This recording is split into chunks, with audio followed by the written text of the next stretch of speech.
Hello, Professor Toybox here, along with Aladdin in his Prince Ali costume. Since we're in the palace, I thought it'd be appropriate for him to dress up a bit, so I've got my rags to riches power disc on him. Anyway, my goal today is to implement the first phase of the battle with Jafar. And to save time, I've already placed the creativitoys that I'm going to need. So let me come in here to Spark Mode and give you a good look at this. So in the throne room, I've got 5 locators here by the throne in kind of a triangular shape. And then I've got another row of 3 locators here. This is where all the Jafar clones are going to be. And I've got 4 locators on this end of the room for the guards. And over here in this little side room, I've got the safety dome where the Sultan's going to be, and a locator for him for when he's rescued, which we'll get to next time. And I've got a trigger area here. I'll talk about that in a minute. Over in this room, I've got another 5 locators, 1 in each corner of the room and 1 down by the door there in the front. And then over in this side room, the one we couldn't get rid of, I've got a few extra creativitoys I've put down for everything I need today. So we have a level starter and an enemy wave generator. And this is going to be one of my reset buttons. And I've got a friend generator. And then over on this end of the room, we've placed a text displayer, an effects generator, the blue team activator over here, and then 2 friendly wave generators and an enemy wave generator, and my other reset button, a logic and a logic gate. This is everything we need to implement the first phase of the final battle with Jafar. So I'm going to begin with the first battle out here in the stairway room. And you'll notice the creativitoys and the locators are in separate rooms. You don't have to have the creativitoys in the same room.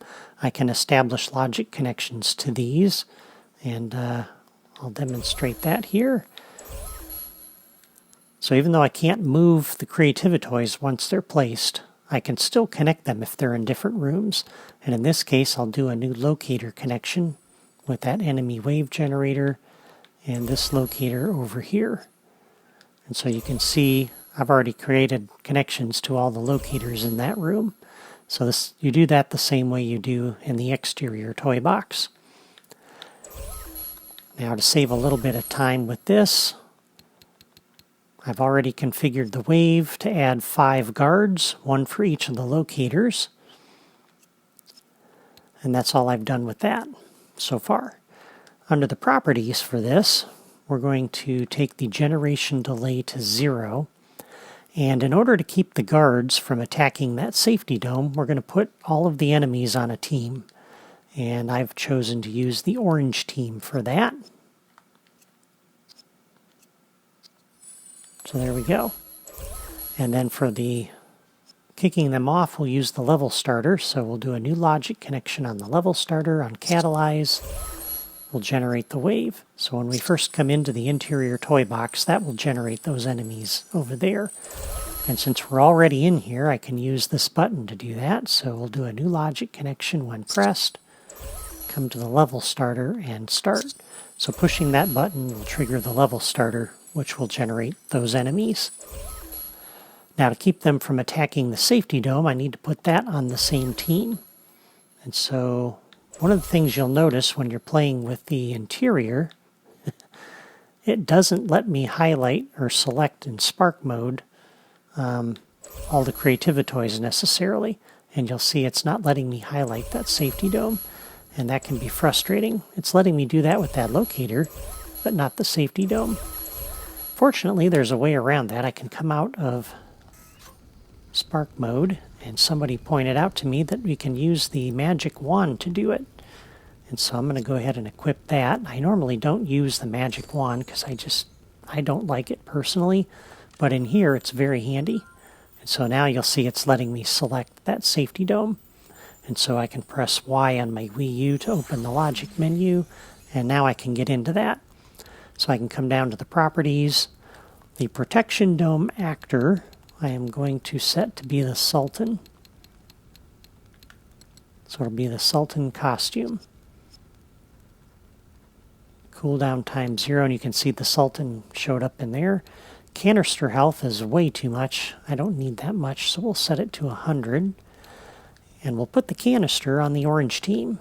And that way all of the enemies that I'm going to be generating will leave it alone, because it's the player who needs to destroy this, not the enemies. And that's all we're going to do with the safety dome today. We'll hook the rest of that up tomorrow. Alright, so we'll come back over here to this little room. And now we've got all the enemies set up in that first little room, so that's the first battle. And I'm just going to come out into Spark mode here and work in Spark mode because it's more intuitive to me until I don't have to. Next thing I want to do is we need to put Jafar in here, and I'm going to use this friend generator for that. So I'm going to hook this up to a locator, the one in front of the throne, right here. So I'm going to reuse that locator for several different things here. And on the friend generator, come down to the properties, and everything under here is actually fine because he's not going to be an enemy. He's actually going to be just a friend. But under the generated friend options for movement style, not there, behavior, sorry. For this I want him to stand still. So that way he'll just stand there, and that's good. Alright, and then we'll use the level starter once again to put him in. So we'll do a new logic connection on the level starter, on Catalyze. Come over here, and he's under Toy Box. And we'll scroll down until we find Jafar. There we go. Fortunately, he's near the top of the list. Okay, so when we come into the level, or I push this button, that will put the enemies over there near the entrance, and also put Jafar in here. So the player then battles the enemies, and then they come up the stairs, and they enter the throne room. Now, entering the throne room is what I want to use to kick off the next part of this, which will be the first phase of the battle. And there's a couple of different ways to do this. If you'll notice the menu in the lower right, you have logic connections on these rooms. So I can open the logic menu and do a new logic connection when entered by player any. And I can use that to kick off what I want. But I'm going to cancel out of that. The problem with that, though, is that this is going to... there's no way to disable that behavior. So every time I enter this room, it's going to kick off the first phase of that battle, and I only want to do that the first time. And so I'm going to use a trigger area here, like I'm used to doing.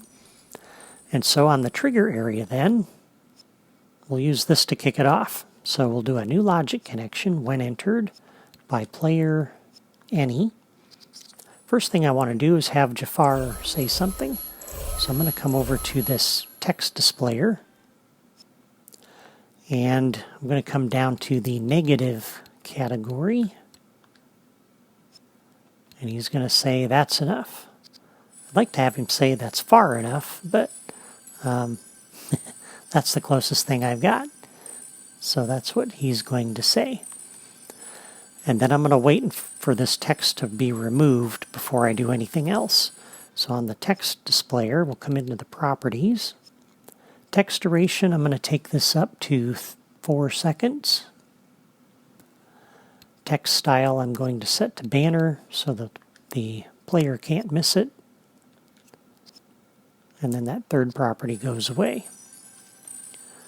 Alright, so when the text is dismissed, we're going to do several different things. And the first thing I want to do is we're going to need to remove Jafar and replace him with some enemies, the clones. But I want to cover that up so that it doesn't look like he abruptly disappears. So we're going to use a effects generator for that. And so on the effects generator, I'm going to do a new locator connection. And we're going to go to the same locator where Jafar is standing. That will be where we do our effect. And then we'll come to the text displayer and do a new logic connection. When any text is dismissed, come over to the effects generator, and we're going to play one time. Out of the flashes drawer, we're going to use the flaring flash. And that'll look like a little teleporty beam kind of beamed him away. And he just kind of disappeared in a flash. And then to actually make him disappear on the text displayer, we'll do a new logic connection. When any text is dismissed, we'll come over to our friend generator over here. Go all the way down to the bottom and remove all. And then in his place, we need to put the enemies. So on the text displayer, a new logic connection. When any text is dismissed, we'll come to the first of the friend generators. And we'll generate the wave, and I'll configure these in a moment. On the text displayer, when any text is dismissed, come to the second friend generator and generate the wave. New logic connection. When any text is dismissed, come to the enemy generator and generate the wave. So that will put all of the enemies in here. So let's start with the first friend generator. You can see I've got it connected there to the 5 locators that are in front of the throne. And I did that with the new locator connection, just like you saw me do a minute ago for the enemy wave generator in the front stair room. And I've already configured the wave to put 5 Jafars in here. So you don't have to watch me scroll through that long list. Under the properties for this, we're going to take the generation delay to 0. We're going to put the enemies here on the orange team, which will make the friends actually be enemies. And under the generated friend options, we're going to leave the behavior set to none. For the second friend generator, friendly wave generator, I'll open the menu. That one you can see are connected to those 3 locators in the middle of the room. And if I look at the wave configuration, you can see I've got 3 Jafars, so 1 for each of those locators. And I'm going to configure the properties here the same way. I'll leave all those settings off, turn this down to 0, and we'll set the team to be the orange team.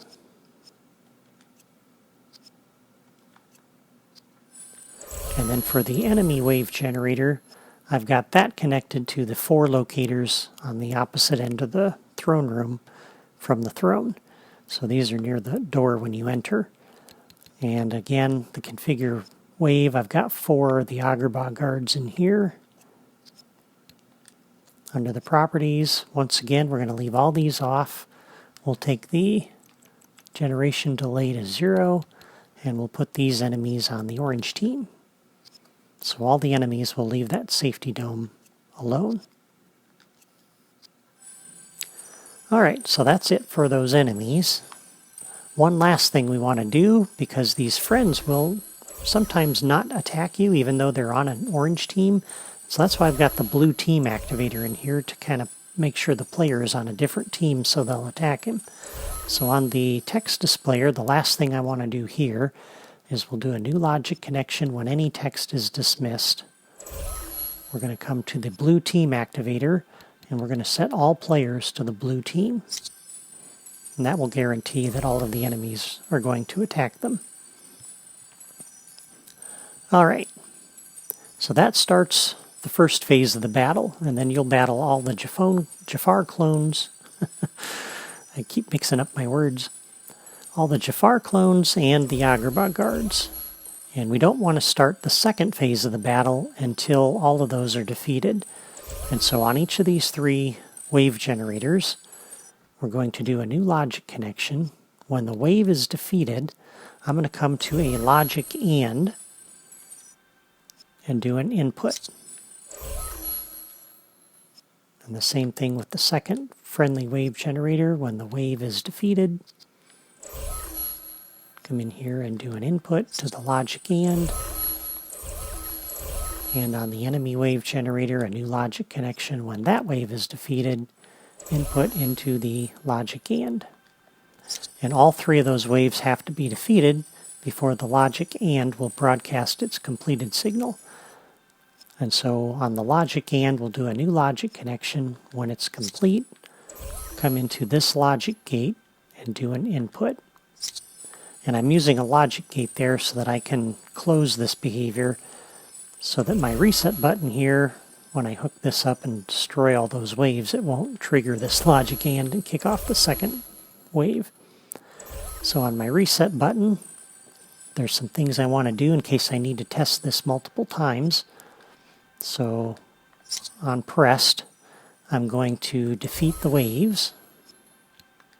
So remove all of the enemies. So if I decide things are going horribly wrong, I can come in here and remove all the enemies and reset. And there's kind of two stages to my reset because this one is going to turn everything off. The button on the other side of the room will turn everything back on. So this removes the enemies. Another thing I need it to do is to reset this logic and. So we'll do that.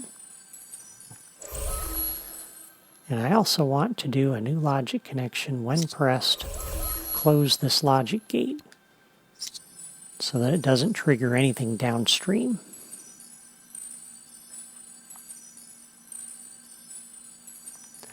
And we should probably, although it doesn't necessarily matter, when pressed, we'll take the player off the blue team. So we'll clear all players from teams. So when we restart over here, on this one we'll do a new logic connection when pressed. I want to reopen this logic gate.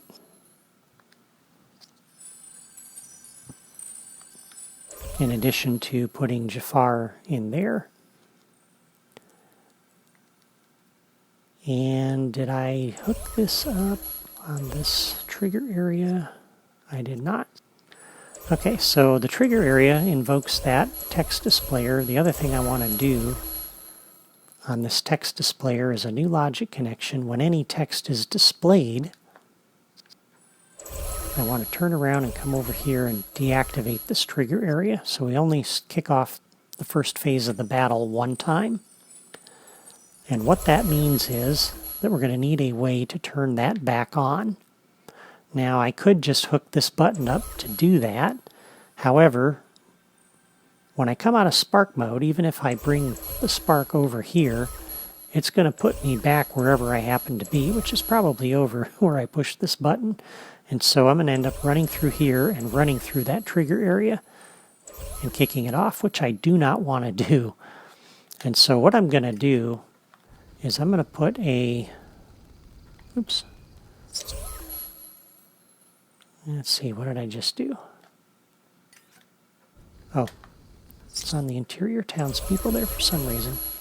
What I want to do is come over here, over this way, and I want to put down a trigger area over here.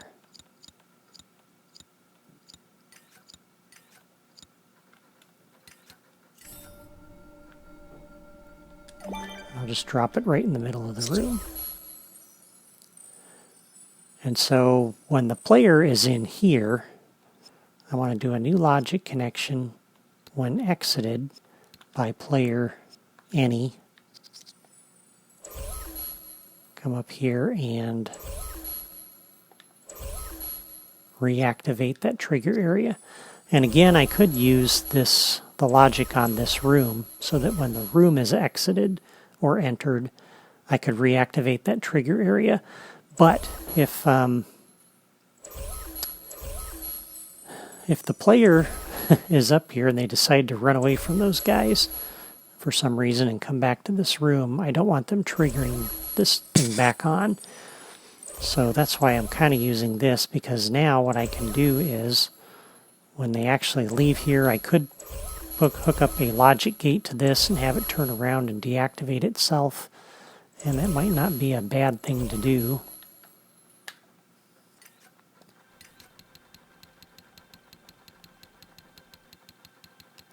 I was just going to tell you my plan, but I should probably show you.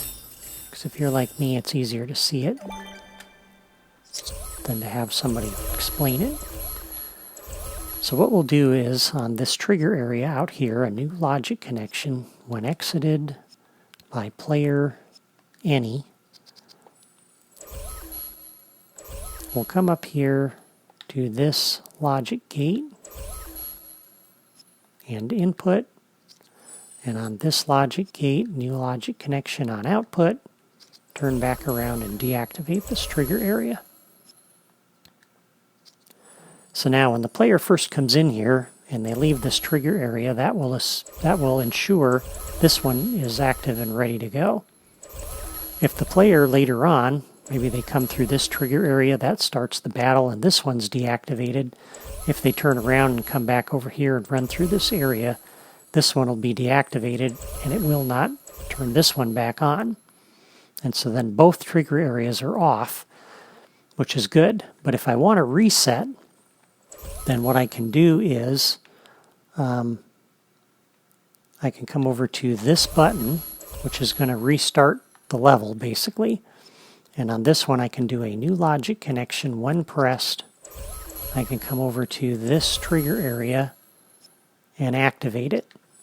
And so now this one is still disabled, which means when I come out of Spark mode, after pushing that, or if I can just push that button, I can then run through here, run through this trigger area without kicking off that battle, run through here, and come back to this room. And it isn't until I run into this trigger area and run out of it that then that trigger area will once again become active. And so this gives me a chance to run from my reset button all the way back over to the start of the level. And that's the purpose there. And again, I'm doing that because it doesn't really matter where you leave your Spark in the interior toy box. It's always going to put you right back where you were before you invoke the editor. And so that's why I've got that. So now we'll come out of Spark mode, and here we are in our room full of toys. All right. So with that, the first phase of the battle is set up and ready to go. And I'm not going to run through and play through it. You saw that a couple videos ago. So I think that's enough for today.